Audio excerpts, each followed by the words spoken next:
하나님 아버지와 우리 주 예수 그리스도로부터 오는 은혜와 평강이 이 자리에 계신 여러분과 함께 하시길 주님의 이름으로 축원합니다. 또한 지금 인터넷을 통해서 멀리서 자기 삶의 자리에서 이 예배를 함께 참여하는 모든 교우들에게도 주님의 동일한 은혜가 함께 하시길 바랍니다. 대림절 셋째 줄 함께 나눌 복음서 말씀은 누가복음 3장 7절 이하의 말씀입니다. 지난 주일에 이어지는 세례 요한의 이야기이죠. 누가복음 1장 36절에 따르면 세례 요한은 예수님보다 딱 6개월 먼저 태어났습니다. 그리고 그는 주님 오실 길을 준비하는 자로 일생을 바친 인물이죠. 하나님 말씀을 전하는 엄격한 예언자였기 때문에 혼탁한 세상 한가운데서도 늘 그 주리에 휩쓸리지 않고 비판적인 시각을 가졌던 인물이고 무엇에도 흔들리지 않는 진지한 구도자였습니다.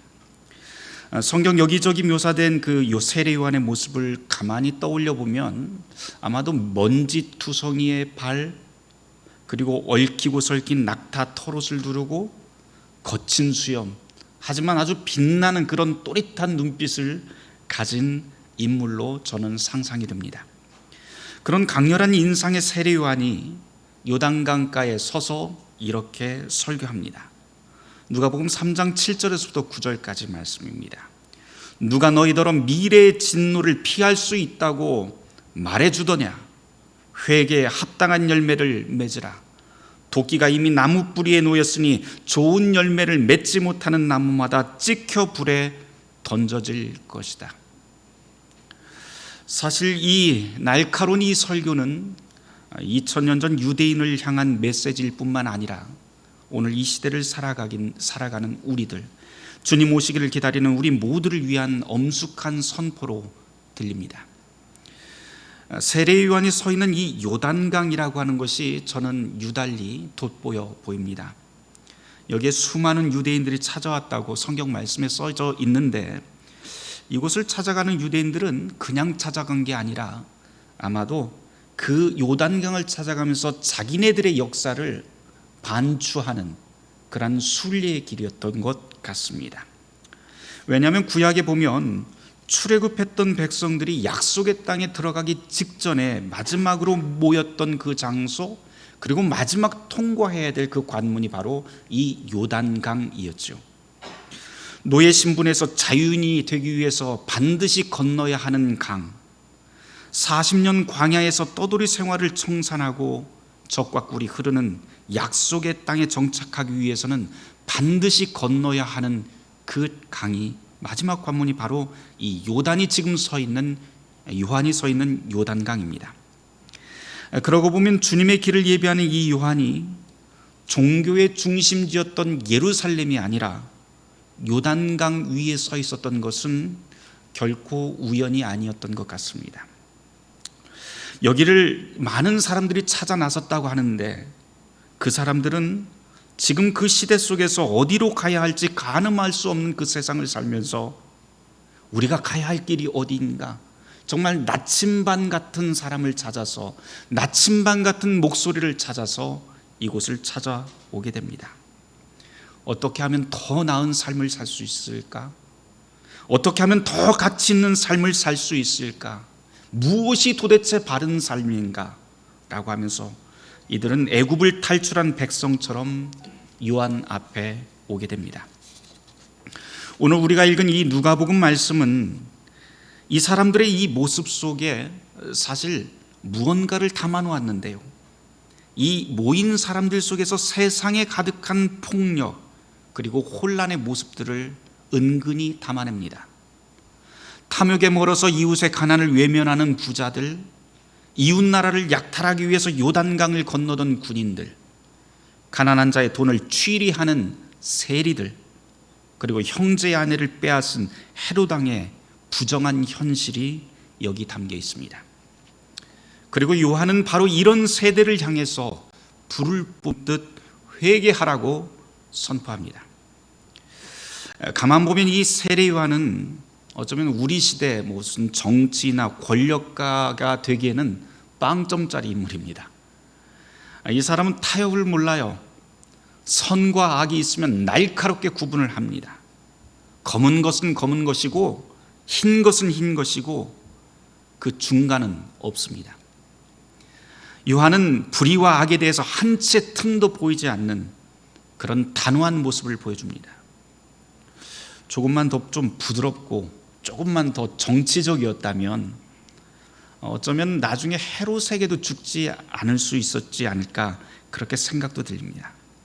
하지만 그는 하나님의 예언자로서 선악 그리고 정의와 불의의 문제, 이런 문제에 한해서는 절대 부러지는 한이 있더라도 화해하고 타협할 사안이 아니라고 그렇게 살아갑니다. 요단강에 자신을 찾아온 부자와 세리, 군인들에게 했던 설교를 가만 들어보면 사실 이렇게 설교해도 되지 않았을까 싶어요. 약간 정치적으로 생각하고 약간 온유하게 하면 어떨까 싶습니다. 이런 설교는 어떨까요? 여러분이 이렇게 된 거 다 여러분 책임 아닙니다. 이 모든 것들은 우리를 식민지로 만든 로마 제국의 탓입니다. 그래서 우리가 이 모양 이 꼴이 된 겁니다. 우리가 로마의 식민지만 아니었다면 서로 맘 상하게 하거나 착취하거나 우리가 서로 끼리끼리 폭력을 행사하거나 가난한 사람들이 우리 안에 생기지 않았을 것입니다. 절대로 여러분의 책임이 아닙니다. 모두 다 우리의 환경 탓, 그리고 모두 다 로마 놈들의 그 탓입니다. 하지만 요한은 그렇게 설교하지 않지요. 주변 탓, 환경 탓을 하지 않습니다. 대신 이렇게 선포합니다. 누가복음 3장 8절에 회개에 합당한 열매를 맺으라. 이 뜻은 아주 간단하지만, 이 구절은 간단하지만 이런 뜻으로 풀어볼 수 있습니다. 여러분 자신부터 시작해야 됩니다. 여러분은 세상을 살면서 어떤 장난감이나 기계, 부속품처럼 움직이는 그런 하찮은 존재가 아닙니다. 여러분 자신이 인생의 주인공입니다. 여러분 자신부터 시작해야 됩니다. 이것이 회개입니다 라고 말입니다. 군중들이 다시 요한에게 묻습니다. 그러면 우리가 무엇을 해야 합니까? 라고 말이죠. 요한이 답합니다. 지금 당장 옷 2벌 있는 사람은 옷 없는 사람에게 나눠주고, 먹을 것이 있다면 똑같이 하십시오. 세관원이라고 한다면 부당한 세금을 취리하지 말고 양심대로 부과하면 됩니다. 군인은 엉뚱한 곳에 폭력과 불의를 행하지 말고 받는 급여에 차족하며 살 줄 알아야 됩니다 라고 말입니다. 요한의 이 말에서 우리가 배울 점이 있어요. 요한은 어떤 문제가 있을 때 그 문제를 타인 탓이나 환경 탓을 하지 않습니다. 대신 불평 대신 자기 자신부터 시작해야 된다고 하는 그 해결의 출발점을 우리에게 이야기합니다. 요한이 사람들에게 자기 옷장을 샅샅이 뒤져서 여벌 옷을 찾은 다음 이웃에게 나누라 라고 하는 이 말은 단순히 옷 2벌 있는 사람이 옷을 나누라 라고 하는 말이 아닙니다. 이것은 변화를 꿈꾸는 사람이라면 자기의 삶의 태도가 바뀌어야 된다라고 하는 것이고요. 사람들의 관계도 역시 변해야 된다라고 하는 것입니다. 어디서부터요? 바로 자기 자신부터 시작을 해야 된다라고 하는 말입니다. 세리에게 했던 말도 다르지 않지요. 자기 지위를 이용해서 이익을 사취하지 말고 부당한 일을 행하지 말라라고 하는 이 요한의 말은 사실 오늘 우리식으로 말한다면 뉴스에서 늘 들리는 그런 말과도 같습니다. 판검사의 지위, 국회의원의 지위 같은 걸 이용해서 부동산 투기나 주가 조작, 50억 뒷돈 받기 같은 거 아예 꿈도 꾸지 말아라 라고 하는 말입니다. 그런 사람이 있다면 발도 붙이지 못하게 하라 라고 하는 그런 말씀으로도 들립니다. 요한이 지금 세리에게 답하는 구절을 읽으면서 혹자는 이렇게 반응할 수도 있을 것 같습니다. 여보시오, 나는 세관원도 아니고 누구를 이용해서 부정한 일도 할 수 있는 사람도 아닙니다. 그럴 만한 능력도 없고 그럴 만한 지위도 없어요. 그러니까 요한이 세리에게 하는 이런 말들은 사실 저하고는 아무런 상관없는 말입니다 라고 말이죠. 하지만 이런 우리의 변명은 이어지는 구절에서 다른 방식의 답으로 되돌아옵니다. 이제 군인들이 묻지요. 우리는 무엇을 해야 합니까? 라고 말입니다. 그러자 요한이 이렇게 답을 해줍니다. 사람들을 강탈하지 말고 거짓으로 고발하지 말고 급료는 족한 줄로 알라. 간단한 말이지만 또 이 말을 풀어보면 이런 말이 될 것 같아요. 여러분 살면서 아무에게도 폭언이나 폭력을 행사하지 마세요. 거짓말도 마세요. 불의한 일에 가담하지 마세요. 그리고 현재 나의 현실에 자족하는 삶을 사시기 바랍니다 라고 하는 뜻이 됩니다. 그런데 잘 생각해 보면 세상에 거짓말하지 않는 사람, 또 남에게 위력을 가하지 않는 사람, 남을 미워하거나 욕하지 않는 사람이 어디 있을까요? 사실 저도 그러면서 살거든요. 그런데 요한은 지금 이 요단강을 찾아온 사람들에게 폭력, 불의, 거짓 없는 그런 평화로운 세상을 선포합니다. 도대체 우리에게 이런 세상이 가당키나 한 말일까요? 우리 안에 그런 세상이 가능할까요? 성경에서 보면 이런 말도 나옵니다. 무기를 녹여서 농기구를 만드는 그런 세상, 전쟁이 없는 평화의 세계를 우리에게 노래하게 하고 그런 세계가 우리에게 반드시 올 것이라고 성경은 우리에게 선언합니다. 하지만 우리는 늘 그런 말씀을 들으면서도 성경에서 말하는 그런 세상은 우리 현실과 동떨어진 그냥 상상의 세계일 뿐이지 하면서 저 멀리 밀어버리곤 합니다. 그러면서 누군가 시기, 질투, 전쟁 없는 세상, 자연과 사람이 함께 공존하는 그런 에덴 동산을 이 땅에 이루자고 한다면 여보시오, 그거 순진한 생각이에요 라고 하면서 피식 웃고 맙니다. 하지만 우리가 분명히 알아야 될 기본적인 사실이 한 가지 있습니다. 이상 없이 우리의 현실은 한 발자국도 앞으로 나갈 수 없다고 하는 사실입니다. 평화로운 세계라고 하는 위대한 이상이 없다면 전쟁은 우리의 자연스러운 일상이 되어버리고 맙니다. 자연과 환경에 대한 꿈과 이상이 없다면 우리가 사용하는 일회용 쓰레기와 플라스틱 같은 것들, 그런 것들은 그저 우리 삶을 편하게 해주는 그런 도구일 뿐, 그런 것들이 나중에 자연을 파괴하는 독이 되고 되돌릴 수 없는 부메랑이 되어서 우리의 생명을 겨누게 될 것이라고 하는 사실은 전혀 생각하지 않습니다. 누가복음은 지금 군인의 예를 들어서 폭력이 당연한 세상에 경고장을 듭니다. 비상시에 무력을 사용해서 사람들을 보호하고 갈등을 해결할 수는 있지요. 하지만 세례 요한의 선포를 진지하게 듣는 사람이라고 한다면 다시 한번 진지하게 우리를 일깨워서 질문해야 됩니다. 폭력으로 폭력을 끝내는 대신 평화를 위한 다른 방법이 우리 안에 무엇일까라고 하는 고민을 우리는 시작을 해야 됩니다. 그냥 아무렇지도 않게 괜찮아, 이제껏 그래 왔잖아, 옛날부터 계속 이래 왔는데 뭐 하면서 답하는 건 세례 요한 앞에서 가당치도 않은 일입니다.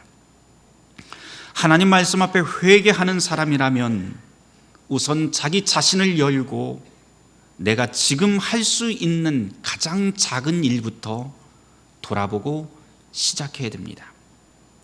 나도, 그리고 우리 모두가 다 변할 수 있다라고 하는 확신으로 우리 속을 계속해서 단단하게 채워나가야 됩니다.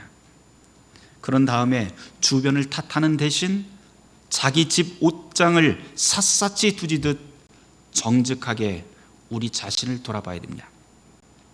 옛 땅에서 강 건너 약속된 땅을 갈망하던 그런 출애굽 백성들처럼 말입니다. 요한이 지금 선포하고 있는 내용이 회개이지요.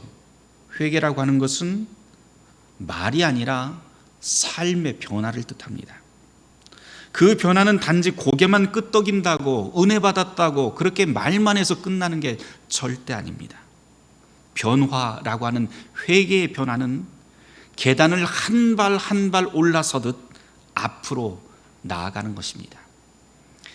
신학에서는 이것을 두고 참회의 4단계라고도 그렇게 부르고는 하는데요. 죄를 깨닫고 고백하고 용서하고 그 다음에 그 힘으로 이웃과 더불어 살아가는 삶이 회개의 4단계라고 그렇게 부르곤 합니다. 변화라고 하는 것, 그것은 자신의 죄를 깨닫는 데서부터 시작을 합니다. 자기에게 마음 찔리는 일이 없다면 회개의 첫 발을 디딜 수 없습니다. 변화로 나갈 수가 없습니다. 그렇기 때문에 우리는 이것을 위해서 부단히 말씀을 읽고 듣고 묵상하면서 우리 자신을 성찰하는 것이죠.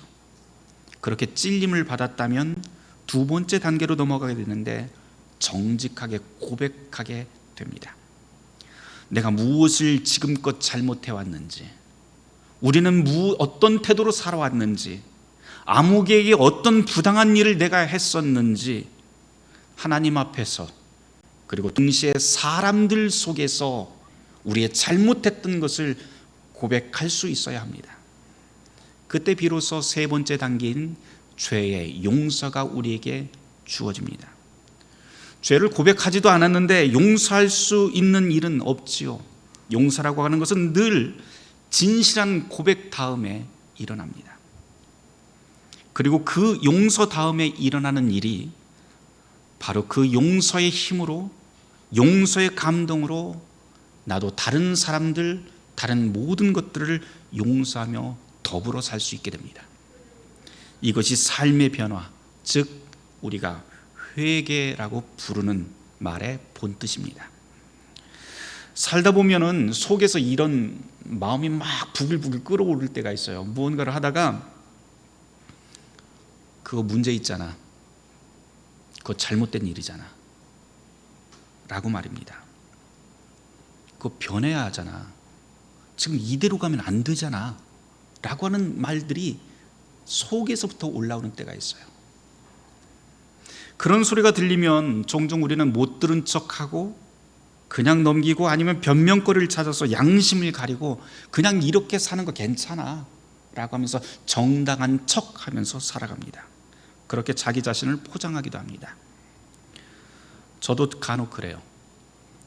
그러고 보면 우린 모두 다 회개를 선포하는 세례 요한 같은 설교자를 우리 속에다가 모시고 사는 것 같아요. 양심의 소리를 듣는다는 것, 그것은 우리 안에 회개의 설교자가 있다고 하는 소리거든요.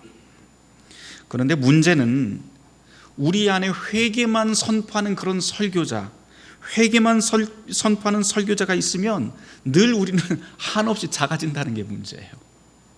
무엇을 하든 우리가 하는 행동 하나하나에 문제를 삼고 우리가 하는 생각하는 모든 것들에 문제를 삼고 꼬치꼬치 시험 성적을 매기는 것처럼 우리를 늘 괴롭힙니다. 그거 잘못됐잖아, 너 이거 잘하는 거야? 라고 말입니다.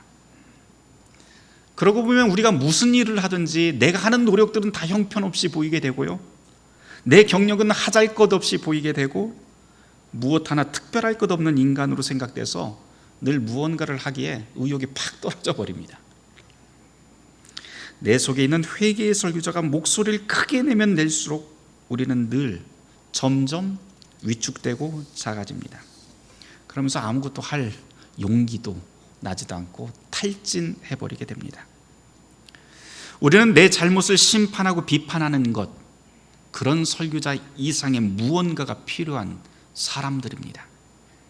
성경에서 요한은 회개의 세례를 선포하는 설교자였다라고 하는 사실을 우리에게 가르칩니다. 그런데 여기서 끝나지 않고 오늘의 복음의 말씀은 동시에 또 하나 기억해야 될 사실을 우리에게 전하고 있는데, 그것은 회개의 설교자였던 이 요한 뒤에 오실 분이 있다고 하는 사실이죠. 이것을 요한은 누가복음 3장 15절 이하에서 스스로 이렇게 설명합니다. 백성들이 바라고 기다림으로 모든 사람들이 요한을 혹 그리스도신가 심중에 생각하니 요한이 모든 사람에게 대답하여 이르되, 나는 물론 너희에게 세례를 베풀거니와 나보다 능력 많으신 이가 오시나니 나는 그의 신발끈을 풀기도 감당하지 못하겠노라. 그는 성령과 불로 너에게 세례를 베푸실 것이요 손에 키를 들고 자기의 타작마당을 정하게 하사 알곡은 모아 곡간에 모아들이고 쭉정이는 꺼지지 않는 불에 태우시리라 라고 말입니다. 요한은 고름진 상처를 만지고 그 안에 손가락을 넣는 사람입니다. 아픈 곳을 찌르는 사람이죠. 하지만 상처를 치유하는 건 완전히 다른 일입니다. 예수님은, 요한 뒤에 오시는 이 예수님은 상처를 치유하시는 분입니다. 요한 뒤에 오시는 그리스도는 사람을 단순하게 있는 흑백 그대로만 보지 않고 있는 그대로, 그리고 그 사람의 변화의 가능성까지, 그리고 그 사람의 중심에 있는 하나님의 은총까지도 보시고 우리를 선하게 인도하시는 분입니다. 상처와 실수, 훌륭하고 취약한 면, 있는 그대로 살아있는 것, 그것 자체로 주님은 우리를 보듬어 주시고 성령으로 우리를 변화시켜 주시는 분입니다. 예수님은 검은 양으로 보이는 병자와 세리, 그리고 죄인들과 한자리에 앉아서 식탁을 나누시던 분이지요. 거기서 주님은 그들에게 그 어떤 것도 요구하지 않습니다. 너 변해야만 내가 너 만나줄 수 있어? 내가 너 변하는 만큼 너에게 보상해 줄 수 있어 라고 그렇게 말씀하시는 분이 아닙니다. 그저 우리의 주님은 우리에게, 지금 우리에게 다가오셔서 오늘 너의 집에 내가 머물겠다라고 말씀해 주시는 분이십니다. 우리의 주님은 우리에게 어떤 조건도 내걸지 않습니다. 그저 그분은 우리가 조건이 하나님의 품에 받아들여졌다는 이 하나의 진리를 위해서 당신의 전 삶을 바치신 분입니다.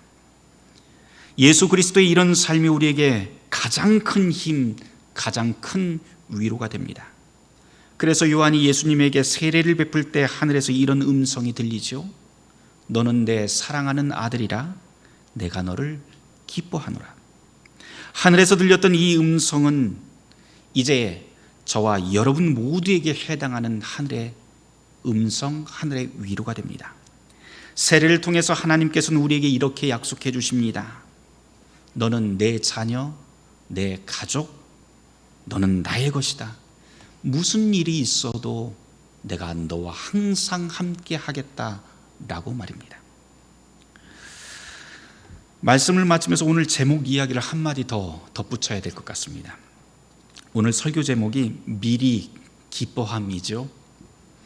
대림절 셋째 주일인데 이 대림절 셋째 주일을 라틴어로 특별한 명칭이 하나 붙어 있는데 가우데테라고 하는 라틴어입니다.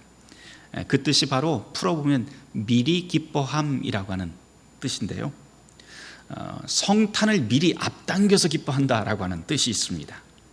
그래서 오늘 읽은 구약 사도서간의 말씀, 교회력에 관련된 모든 본문 말씀들은 바로 이 기쁨이라고 하는 주제로 다 구성이 되어 있습니다.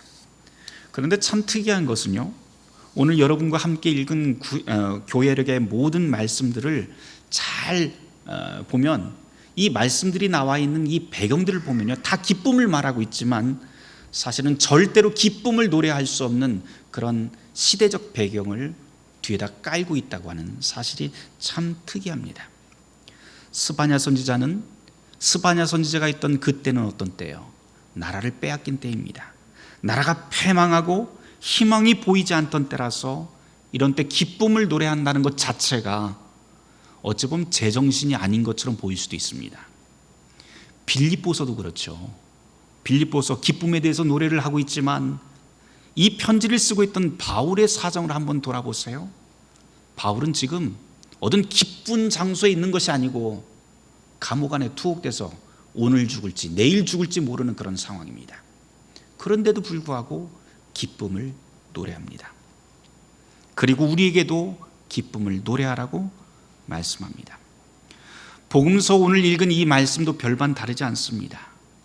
그런데도 불구하고 성경은 우리에게 기쁨을 노래하라고 합니다. 왜냐하면 하나님이 우리에게 희망의 미래를 열어주신다라고 하는 확신이 이 가운데 있기 때문입니다. 오늘 우리의 현실도 그렇죠. 코로나 때문에 앞이 보이지 않는 상황입니다. 사실 이제는 누가 확진이 되어도 전혀 이상하지 않을 그런 심각한 현실이 우리를 덮치고 있습니다. 그런데도 우리는 미리 기뻐할 수 있을까요? 성경이 이 말씀을 보면 네 라고 답을 할 수 있습니다. 미리 기뻐할 수 있습니다. 이유는 단 하나인데, 무슨 일이 있어도 우리를 떠나지 않겠다고 하신 약속하신 주님, 그리고 그 하나님의 은혜가 우리 가운데 찾아오고 우리 가운데 임할 것이라고 하는 이 성탄의 약속이 우리 한가운데 자리 잡기 때문입니다. 사랑하는 성도 여러분, 바라기는 기쁨이 사라진 이 시대에 성탄으로 오시는 주님께서 저와 여러분 모두에게 기쁨을 주시고 우리의 모든 것을 변화시켜 주시기를 바랍니다. 여러분 모두 다 어디에 있든 무엇을 하든 주님이 우리를 찾아오신다는 그 약속을, 이 선하고 복된 약속을 잊지 않으시길 바랍니다. 모든 지각에 뛰어난 하나님의 평강이 그리스도 예수 안에서 너의 마음과 생각을 지키시리라. 아멘. 오늘 말씀을 놓고 잠시 묵상기도 하도록 하겠습니다.